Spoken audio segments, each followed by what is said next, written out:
Lastly, we're going to take a look at an example that actually uses a graph appearing in our textbook. So I'd like to use the graph on page 65 of the text to determine the following. So what I have here is a graph, and it's actually a person heading off to the store, and the graph is giving their velocity compared to their time. Now what we need to remember is when our velocity is up here, we are actually going to the store.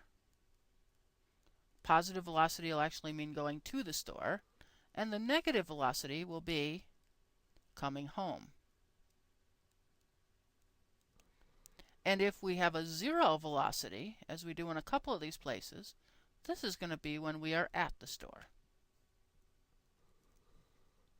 So let's take a look at these examples. We'll go through them kind of quickly.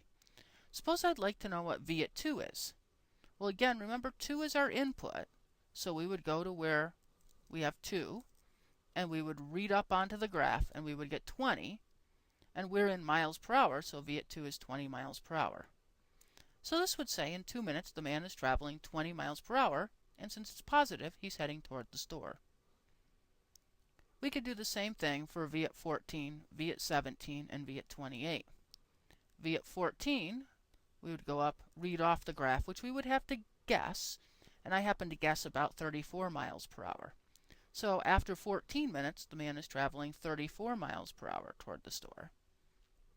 And then for v at 17, that's going to put us right in between 16 and 18.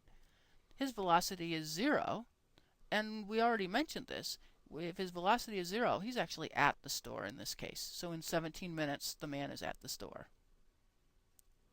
v at 28, we could do that one. In this case, when we look at v at 28, we would read over and then down to the graph, and we get approximately negative 35. And so we would then say in about 28 minutes, the man is traveling around 35 miles per hour, but he's heading toward home because the velocity is negative.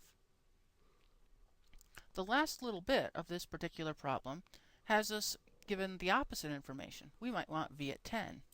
So if we want v at 10, or v at t equals 10, I should say, what we do is we draw a horizontal line at a height of 10, because this is our output, and we want to read off all of the values that would correspond to that. And so we would actually have 1, 2, 3, 4 values.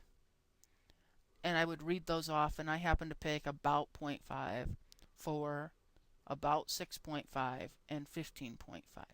You might read off the values a little bit differently than I did, but that's the way I happen to see these. And again, often these problems would say estimate, so that our answer may not be identical to that in the book.